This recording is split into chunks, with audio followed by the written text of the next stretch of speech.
Hey, what's going on, guys? It's Nasty T. This is some domination gameplay on Cargo. I'm using the MP7 and the SVU Sniper.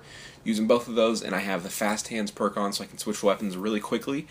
And I wasn't sure what I wanted to use this gameplay for.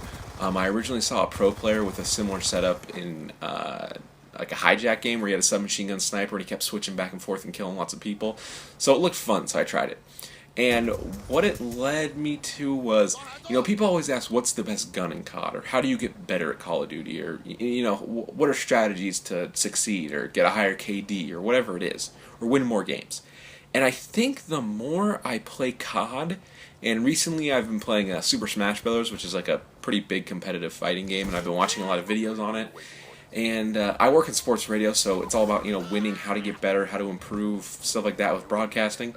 And I think the answer is what you don't want to hear. It's repetition. It's get tons of reps. It's like I played sports growing up, and I wasn't very good. I was okay at pretty much everything I played, nothing great.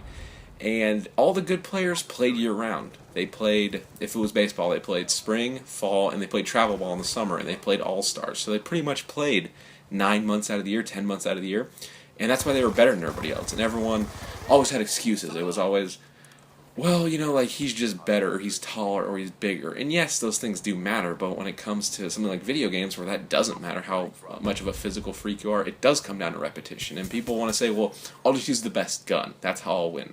But you're going to see, I'm using the MP7, which is not the best submachine gun, and I'm using the SVU, which is good, but I don't think it's the best gun in the game either. And you see my kill streaks are UAV, Lightning Strike, Sentry Gun. I think those are all very good, very solid, but the Sentry Gun can get EMP'd and destroyed instantly. You can whiff on a Lightning Strike. The UAV is pretty foolproof. That's very good in this game. But it's not like I'm using, my MSMC class with, everything you throw on. A flak jacket, lightweight, toughness, and I have a headset on and I have the thing amplify, whatever here you have footsteps. But I don't play with a headset, so I have none of the footsteps going on. I'm not using toughness, which makes your gun not kick. Or I might be. I don't remember what I'm using. Oh, I'm using fast hands, so I'm not using toughness. Yeah, so I'm not using like a super crazy class, but I go 39 and 10 in this game. I do really well. This is the Call of Duty I'm best at, and I want there to be an answer like in Ghost. Oh, well, you just use the Remington and you stand here, but it's not that because everything's changing, everyone's moving, it's 6-on-6, you don't really know where everyone's going to be. There's so many elements of randomness in Call of Duty, and there's so many elements of strategy and people using a specific gun in a specific area to where they have the advantage, that there really is no one best, one do this, one do that. And I know that's not what you want to hear, because when I first started going on YouTube, it was, okay, how do you get better at this game? What's the strategy? Because it's not Pac-Man, where, okay, you start out going left, and then you go down to the right, and then you go up, and you eat the ball, and then you eat the ghosts. It's not a simple 2D game where it's like, this is the strategy, and you just have to perfect doing, or Snake, the game where you eat the little balls and your tail gets longer. It's not, okay, make this pattern and you win. And I think that's what makes you want to come back and play Call of Duty. It's really addicting. And it's the same thing that frustrates you, because it's like, okay, I want to get better at this game, but there's not one way to do it, which is great because it leads to different play styles and not getting bored, but at the same time it's like, okay, this kind of sucks because I wish there was a guide. I wish there was a strategy guide or an instruction manual on, okay, this is how you get better at the game. And I think that's frustrating. Yeah, there's things you can do to improve your aim. There's videos you can do on that. There's videos on shots and spots and sight lines or whatever it's called, where they'll be like, if you stand here, you will have an advantage on this person.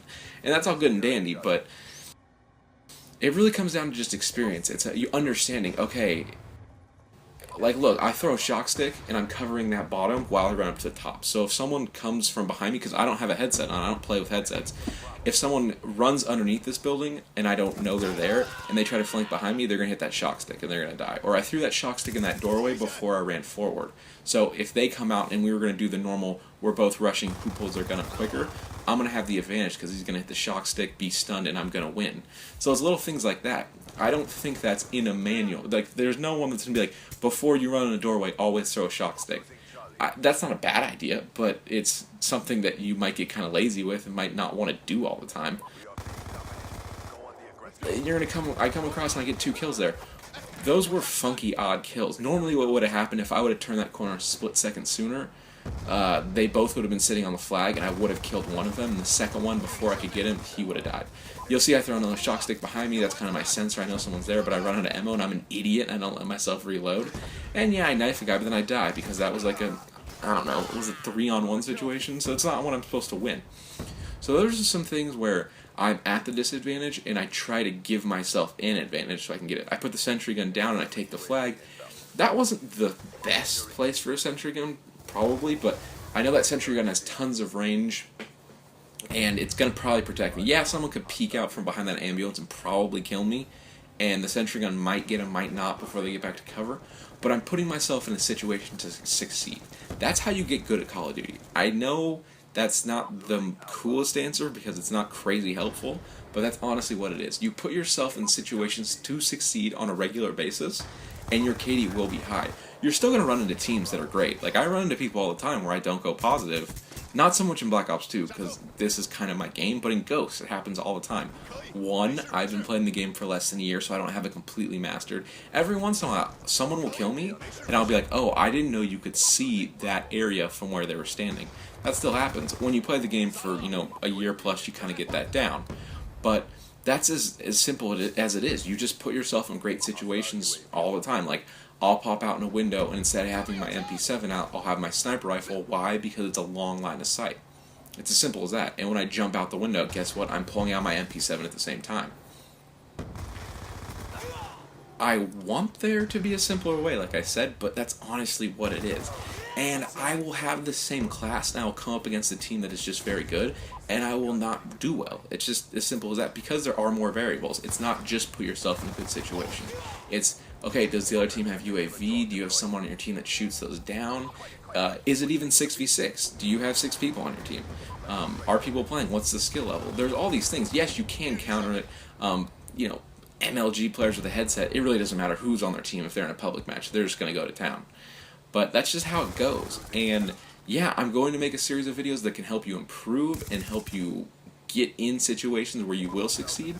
But to kind of tell you, okay, here's this video, now you're good at Call of Duty, it's kind of a lie. And the reason I bring that up is lots of people do that. And I don't really like it. They'll just be like, oh yeah, you'll do this and like your KD will, I guarantee you your KD will improve by 0.5. It's like, yeah, I understand they're like trying to be salesmen and pitch it, so you watch their videos, I get it. But like, they're kind of lying. And there's people in sports radio like this all the time. They'll be like, this is what the team has to do to improve. They have to trade this guy. And I understand they're trying to create content. They're trying to create a segment that you listen to, but they're not right. Well, we're out of video.